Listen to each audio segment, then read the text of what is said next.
pessoal, eu sou o Dixon Guedes, bem-vindo ao PGCasts. Hoje nós vamos falar sobre uma das necessidades mais comuns ao se trabalhar com dados, que é a manipulação de data e hora. E nesse episódio então nós vamos ver alguns exemplos de como que nós podemos manipulá-las. Beleza? Vamos lá então. Bom, eu tenho aqui um banco de dados teste, certo? Na versão 9.0 do Postgres. Tá? E antes de iniciarmos essa parte de manipulação de data, né, vamos dar uma olhada em algumas variáveis de ambiente que estão setadas no Postgres.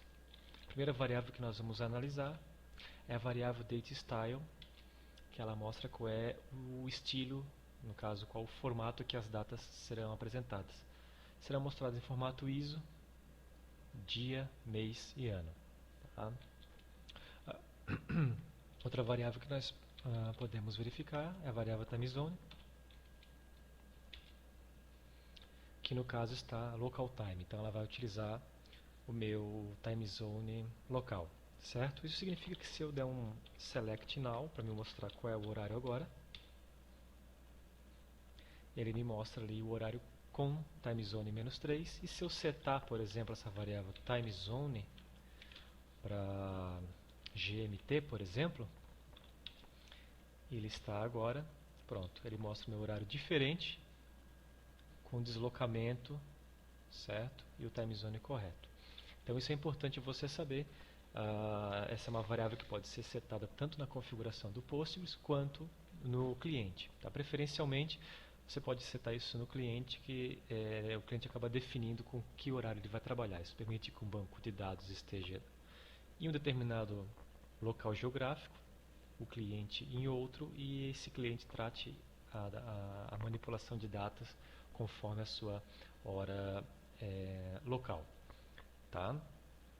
Bom, onde que nós podemos buscar informações de datas no Postgres?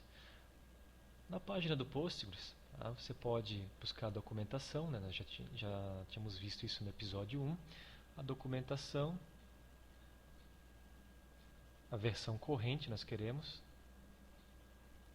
que seria no caso a versão 9.0. Dentre várias informações que nós temos aqui, uma documentação completa que vale muito mais do que um livro, porque ela está sempre atualizada, seria a parte de informações de tipos de dados. Além de todos os tipos, né, inteiro, tipo flutuante, serial, etc., nós temos os tipos data e hora. Então podemos ver aqui que os tipos data e hora estão divididos em alguns grupos. Timestamp, com time zone e sem time zone, data, hora, também sem time zone e com time zone, e intervalos. Então como que isso funciona? Na prática significa que se eu fizer um select, por exemplo, numa data qualquer como agora, ele me retorna com o GMT que eu defini. Se eu voltar o meu time zone para o padrão, ele vai me mostrar a hora com o meu time zone correto. Porém, se eu fizer um cast de tipo, se eu converter esse tipo para um time zone sem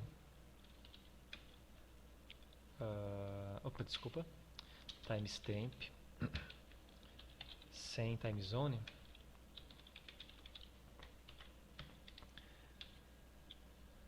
ele retira para mim o time zone da minha data e hora. Isso significa que se eu setar novamente o meu time zone para GMT e for mostrar a hora, a data e hora agora, ele não me informa qual é o time zone. Então, eu estou partindo do princípio de que a data e hora é essa e está correta. Ok? Então esse é o tipo timestamp. A hora também pode ser formatada assim. Nesse caso eu posso simplesmente alterar aqui para hora sem time zone ou com time zone. E aí eu percebo que eu estou com time zone GMT. Setando time zone para o padrão.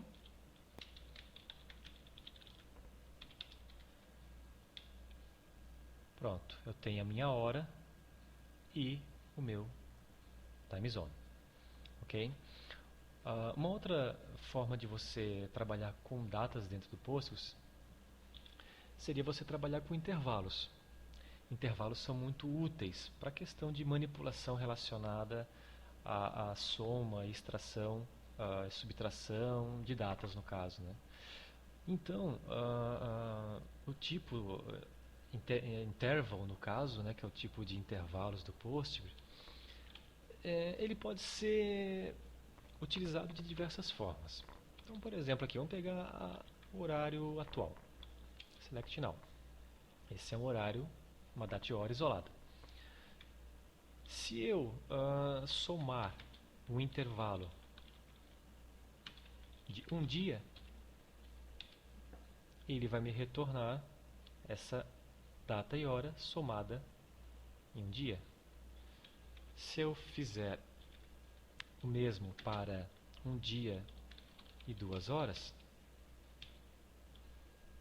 ele adiciona um dia e 2 horas. Eu posso fazer a mesma coisa com subtração, por exemplo.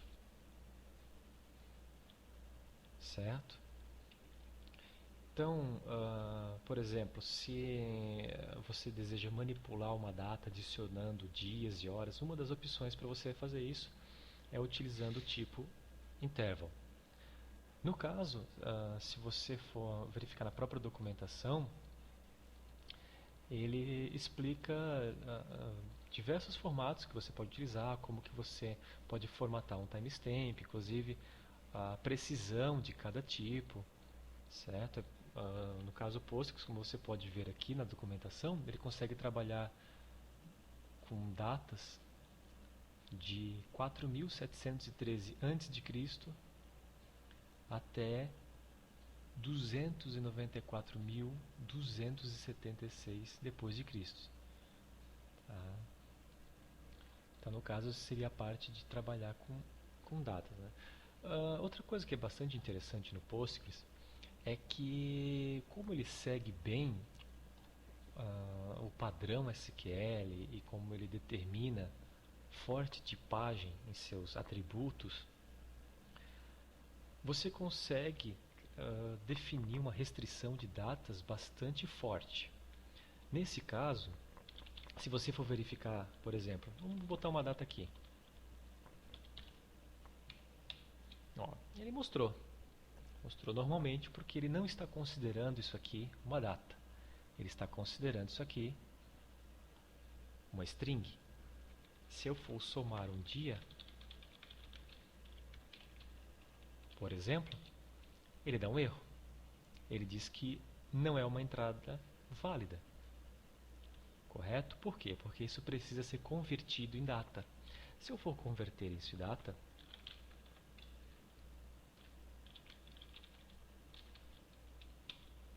a informação que eu tenho é que o valor do campo datetime está fora do intervalo. Sim, não existe o dia 29 de fevereiro em 2011. Se aqui fosse 2012, por exemplo, 2012 é um ano bissexto. A soma de um dia no dia 29 de fevereiro de 2012, que é um ano bissexto, dá 1º de março de 2012. Certo? Então, há uma forte validação de dados, inclusive nos tipos data.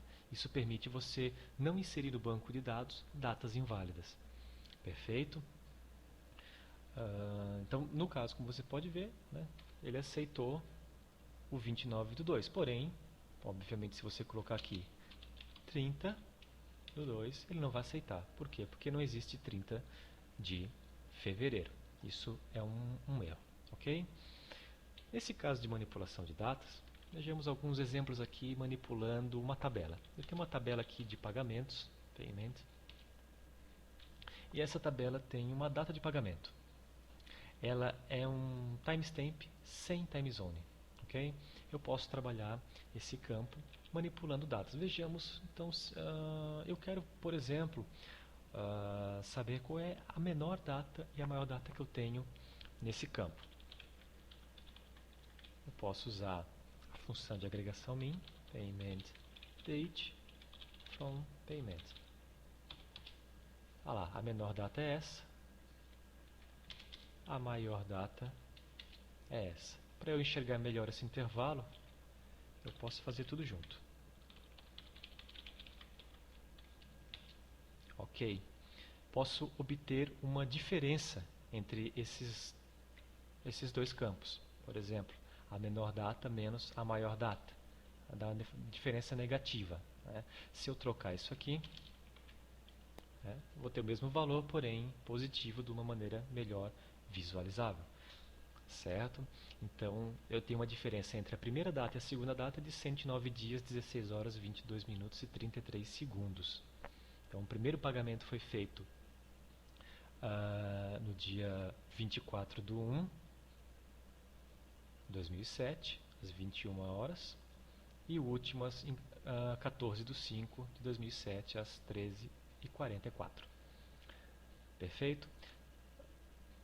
Partindo desse princípio, vamos supor que eu queira listar todos os meus pagamentos do mês de janeiro de 2007. Tem algumas formas de eu fazer isso. A forma mais simples, no caso que seria contar os pagamentos que estão no intervalo de datas, seria eu efetuar um select count na tabela payment, onde meu payment date está entre 2007 01 e 2007 01/31.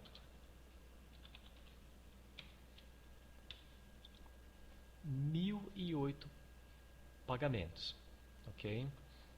Beleza. Outra maneira de fazer isso seria através de um select count em payment, porém utilizando uma função do Postgres que consegue extrair para mim data e hora de uma determinada data, certo?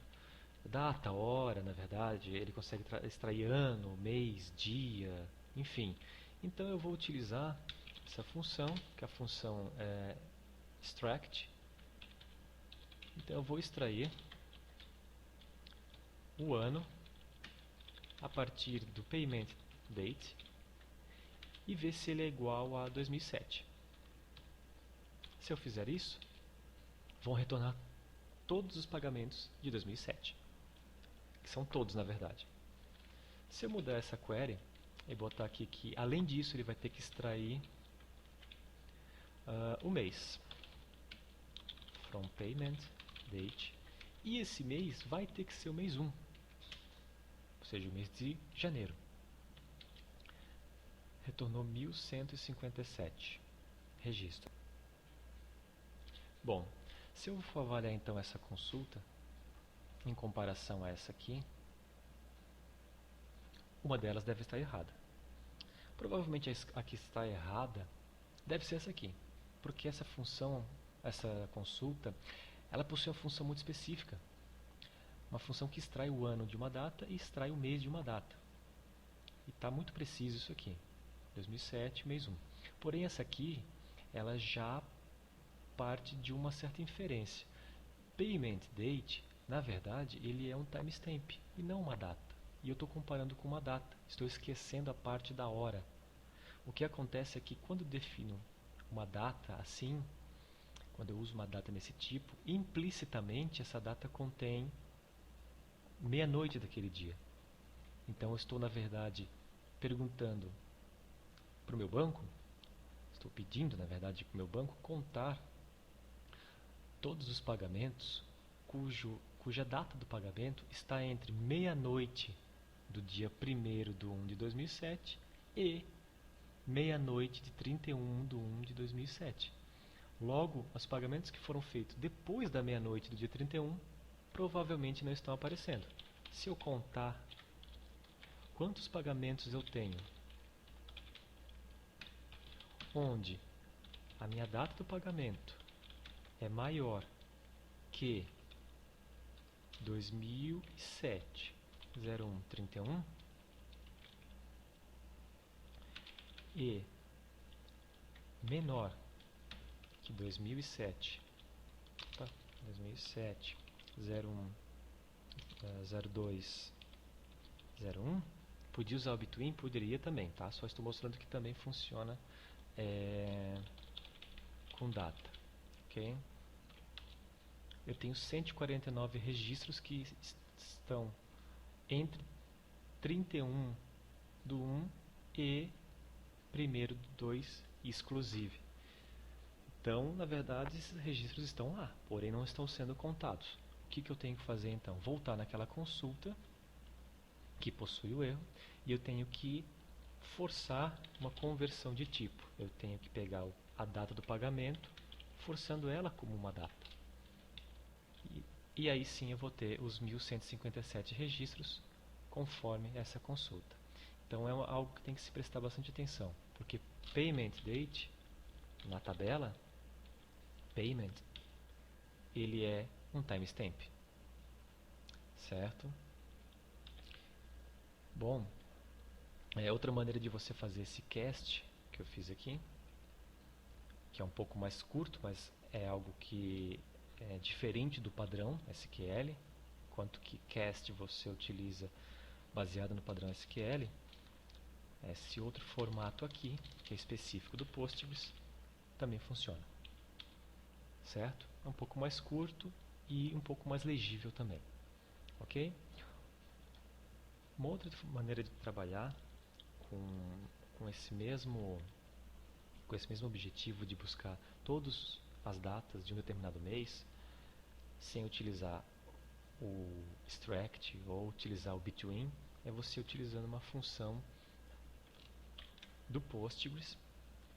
E aí nós partimos para a documentação. Vamos olhar as funções. Dentre várias funções do Postgres, uma delas que é bem interessante é o dateTrunc, certo?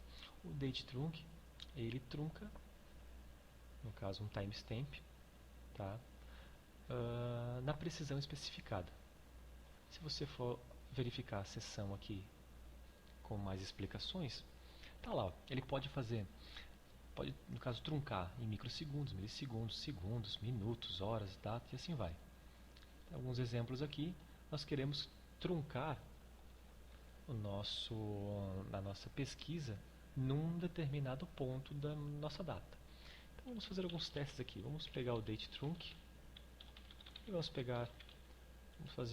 truncar na hora. A data e hora agora. Então tá lá. Ele quebra e trunca na hora. Eu tenho da hora em diante. Ok? Se eu truncar no dia, ele trunca no dia. Ignora daqui em diante. Se eu truncar no mês,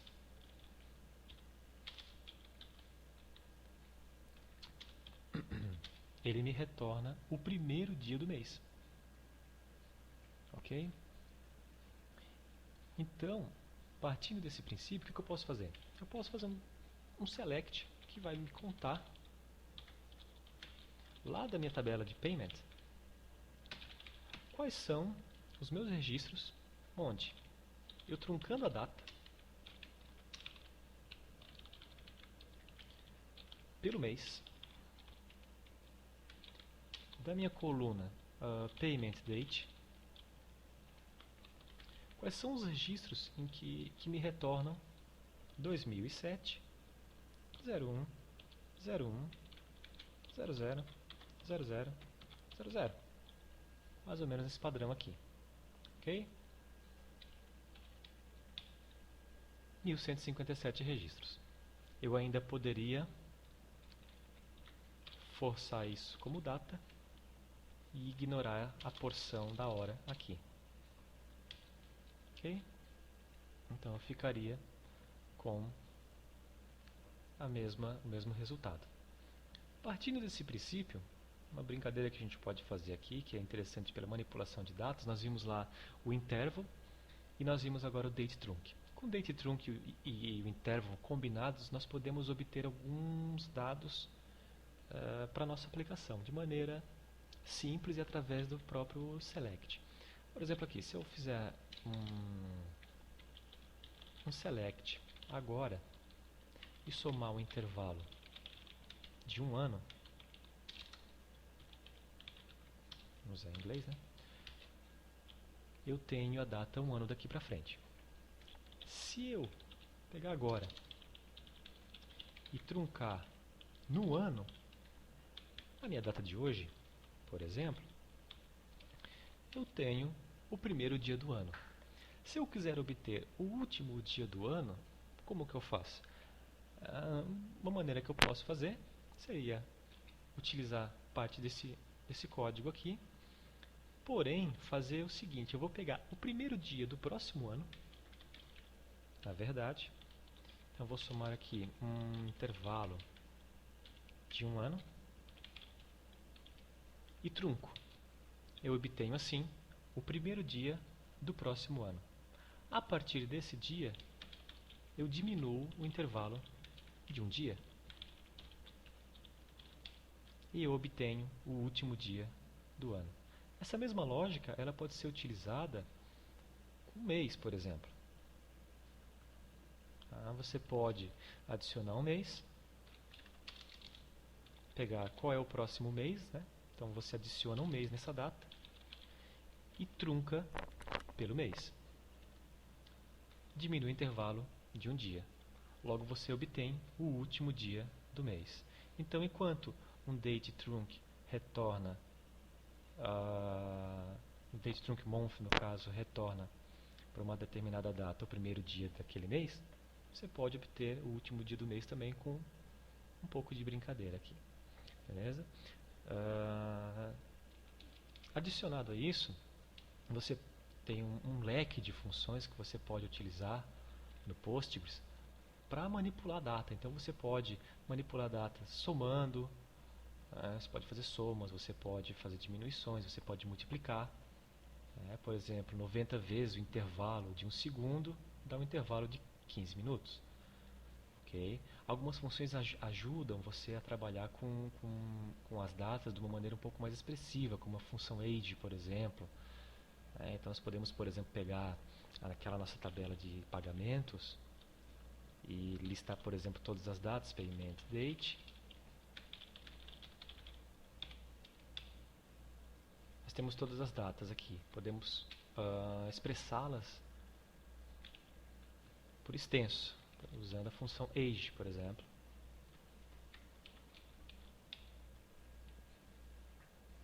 Está lá, ele demora um pouco mais porque ele precisa um pouco mais de processamento, mas está lá. Ele retorna por extenso. Funções como, por exemplo, datePart, que extrai um subconjunto, que é a mesma coisa que o extract. Então, por exemplo, se eu quiser extrair apenas o mês dessa data, eu posso usar o extract. Payment date.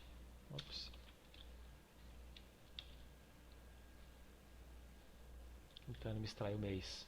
É o mês 1, mês de janeiro. Aqui ele está me mostrando o mês de fevereiro. E, consequentemente, mês 3 e assim vai. Também posso manipular em tempo real a data. Por exemplo, quanto que é agora menos payment date. E aí eu obtenho também um intervalo em dias. Ok? Para mais informações sobre como você vai buscar uma função, que você tenha dúvida e tal, você recorre sempre à documentação. Ou você segue pela página inicial do Postgres, vai na documentação, pega a documentação corrente, né, conforme a gente fez ainda há pouco, e busca sobre os tipos de dados. Daí você verá outros tipos aqui. Né? Ou você também pode utilizar a busca, a documentação, que já no site inicial você já possui uma busca. Se você botar aqui, por exemplo, date, ele vai fazer uma busca no site, e essa busca no site vai me retornar, ó, baseado nos termos das buscas, ele recomenda esses seguintes links. Então já me aponta para as funções de data e hora, bem como uma série de outros links apontando para outras partes da documentação que possuem alguma referência à data, etc. Por hoje é isso, eu espero que vocês tenham gostado desse episódio. Muito obrigado e até o próximo.